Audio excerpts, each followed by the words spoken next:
Hepinize selamlar sevgiler dostlarım. Yeni bir videoyla daha karşınızdayım. Bugün yine son günlerin trend konusu olan Prelude gösterge tamiri üzerinde bir video çekeceğim. Özellikle son dönemde Honda Prelude olsun, 4th Gen Honda Prelude olsun, Facebook sayfalarında çokça dönüyor bu muhabbet, bu konular. Birkaç tane arızalı göstergesi olan arkadaşlarımız var. Ne yapacağız, ne edeceğiz diye görüşüyorlar. Ne yapabiliriz diye. Kendilerine birkaç tane örnek benim videolardan gösterdim. Umarım yardımcı olabilmiştir. Bugün de bir fırsat geçti yine elime. Sevgili dostum Semih'ten satın aldığım bir gösterge panelimiz vardı. Bunun küçük bir arızası var. Bunu giderebilirsek çok güzel olacak. Yaptığım ölçümlerde bunun üzerindeki NEC transistörün çok fazla ısındığını tespit ettim. Bu NEC transistörü daha önce benim satın aldığım aynı ebatta NEC transistörler vardı. Onlardan bir tanesi değişirsek bu problem düzelecek gibi. Şu anakartı ölçtüğümde, biçtiğimde gördüğüm tablo buydu. Fakat başka bir arızası da olabilir. Artık bakacağız. Elimizden geleni yapacağız bunu tamir etmek için. Çünkü bu kartlar numunelik. Yani artık bunlar bulunamıyor. Yenisi üretilmiyor. Çok büyük sıkıntı. Şimdi hep beraber deneyelim. Umarım başarılı oluruz. Başarırsak bir gösterge sahibi olacağız. Başaramazsak da tecrübe sahibi olacağız. Yapacak bir şey yok. Deneyelim bakalım. Evet dostlar, işte size sözünü ettiğim gösterge panelimiz. Burada asıl önemli olan, dikkat edilmesi gereken tek bir nokta var. O da şu anakart. Şöyle yakınlaştırayım ben size. Bu anakartımızın üzerinde olup bitiyor ne oluyorsa, yani genel olarak gösterge ünitesinin gerisinde çok fazla hasar meydana gelmiyor. Şurada bir tane çip vardır, şurada aşağıda. Bu çip genelde yanar. Bu çipin yanması da büyük risk teşkil eder. Çünkü bu yandığı zaman arkadaşlar camın altında olduğu için buna maalesef bir müdahale yapılamıyor. Çünkü çok bacaklı bir ünitenin altında sökülmesi gerçekten imkansıza yakın. Fakat genelde arızalarımız anakart arızası şeklinde olduğu için sıkıntılar da anakartın üzerindeki devre parçaları değiştirildiğinde giderilebiliyor.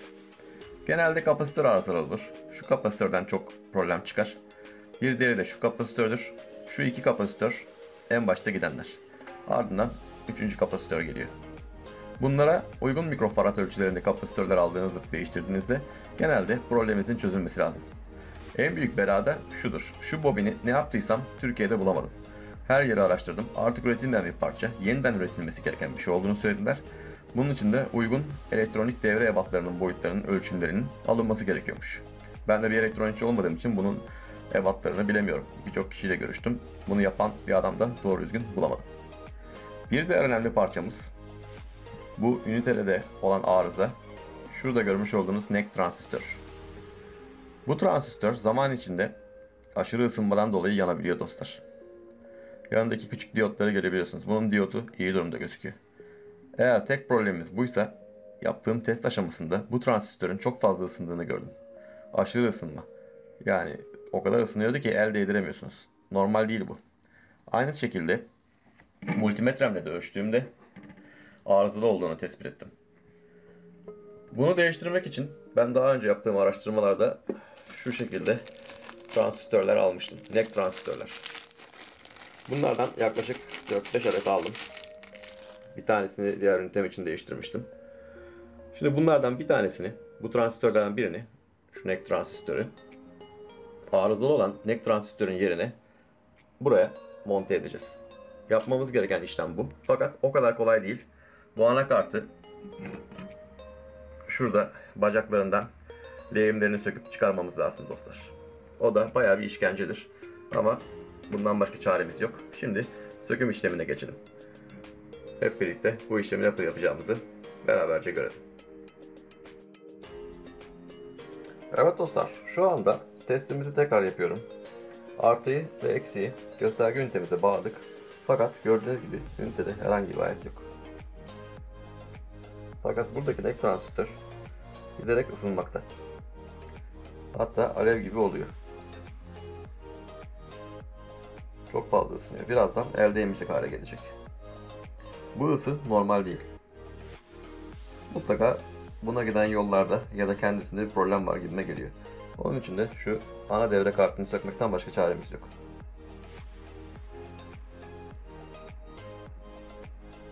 Evet, şu an gerçekten çok ısındı. Hatta elimi yakıyor.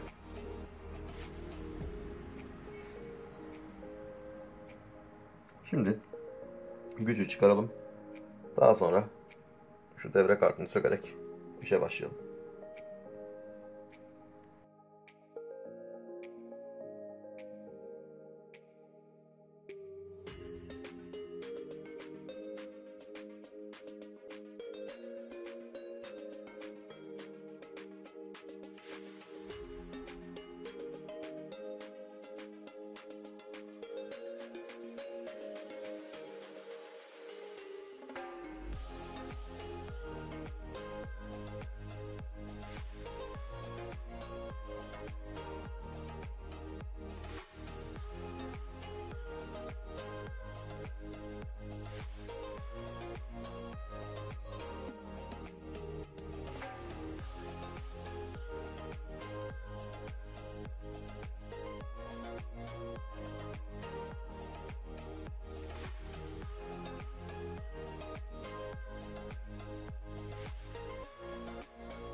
Evet dostlar, anakart ünitesini söktük.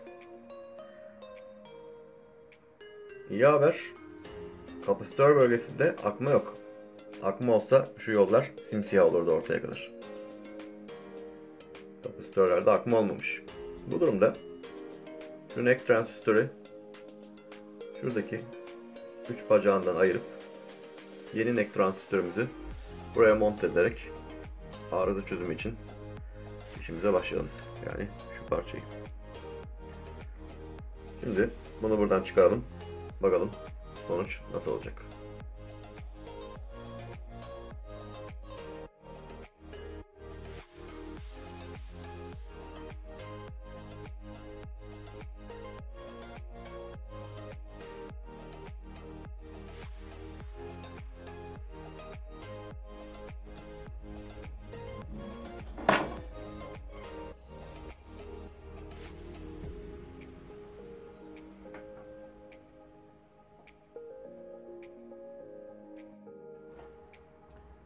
İşte dostlar, problemli NEC transistörümüz bu. Bu transistör arızalı. Yanmış durumda. Bunu yenisiyle değiştirelim. Bakalım başarılı olabilecek miyiz?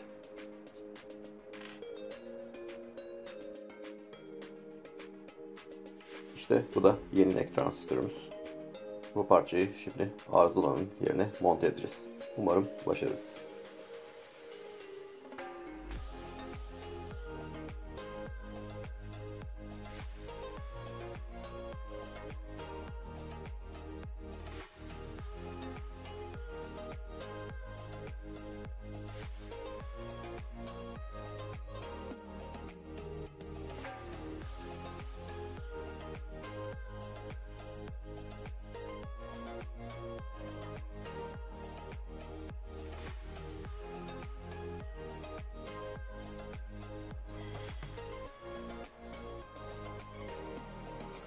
Evet dostlar, yeni NEC transistörümüz de yerini aldı anakartımızda.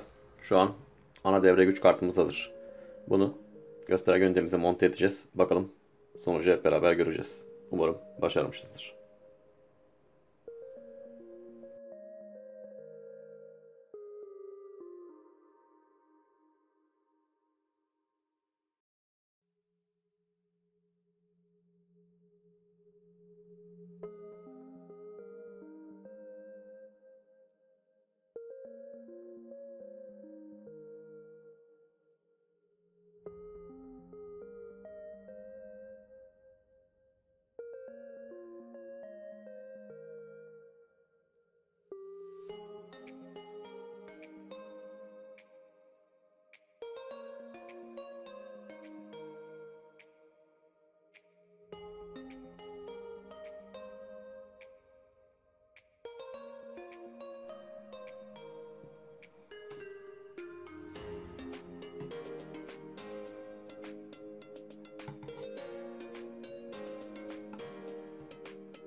Evet dostlar, gördüğünüz gibi anakart gövdeye çok zor girdi.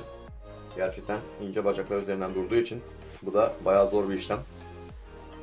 Şimdi bunu bir de lehimleyeceğiz yerlerine 10 tane bacağı. Bütün bu emeklere rağmen çalışmama olasılığı da çok yüksek. Böyle de bir risk var. Deneyeceğiz. Yapacağımız başka bir şey yok. Şimdi lehim işlemini gerçekleştirelim.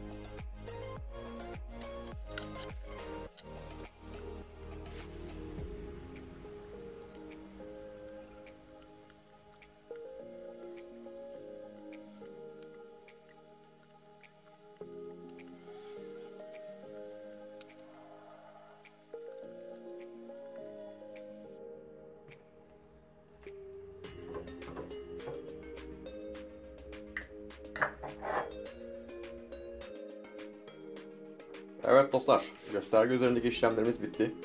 Bu gösterge videonun başından da size bahsettiğim gibi onarılabilen değil fakat onarılamayan göstergelere güzel bir örnek. En azından şu an için onarılamıyor. Bunun sebebi şu.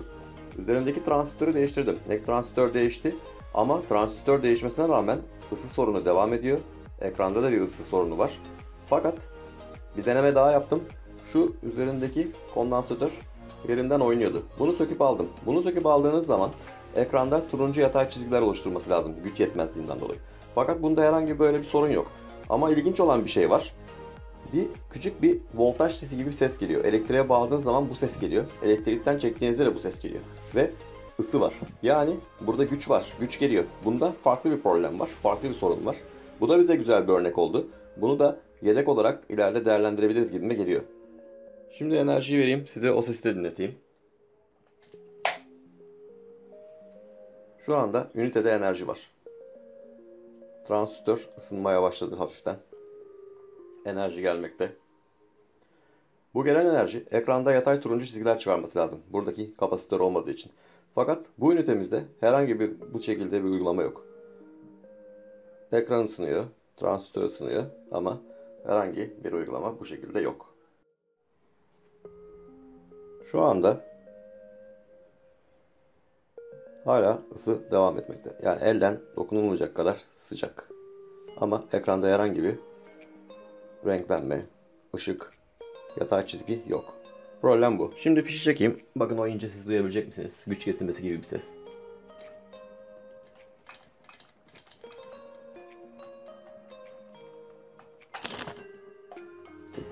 Diye çok ince bir ses geliyor dostlar. Gelen ses bu. Evet. Biraz kamera ayağına da çarptım tabii, hafif bir onun da sesi geldi ama bu ünitede hala iş var. Bunu değerlendireceğiz. Her zaman onarım ve başarı videosu paylaşacak değiliz. Size ilk başta söylediğim konu için de güzel bir örnek oldu. Bu da onarılamayan göstergelere güzel bir örnek. Yani bu tip göstergelerin yarısı onarılabilir, yarısı onarılamaz. Belki %40'ı, %30'u onarılabilir. Çünkü eski bir elektronik parça, birçok üniteden oluşan bir parça. Mesela şunu tamir ediyorsunuz diyelim, şuradan bir arıza geliyor. Bunu onarıyorsunuz, başka bir noktadan bir arızaya sebep olmuş olabiliyor. Bu gibi şeyler var. O yüzden bu da bize güzel bir örnek oldu. Şimdi ben bu videonun da sizlere yayınlayacağım, paylaşacağım. Konuyla ilgili özellikle elektronikçi arkadaşlar, fikri olan arkadaşlar, yorum yapmak isteyenler yorumlarınızı lütfen esirgemeyin. Bu cihaz hakkında yorumlarımızı paylaşalım. Beraberce bir bilgi alışverişi, beyin fırtınası yapalım. Ne yapabiliriz, ne edebiliriz? Hep birlikte bunun değerlendirmesini yapalım. Görüşmek üzere dostlar. Güzel bir hafta içi videosu oldu. Sizlerle birlikte olmak mutluluk verici. Hepiniz sevgiyle kalın. Hoşça kalın. Mutlu kalın.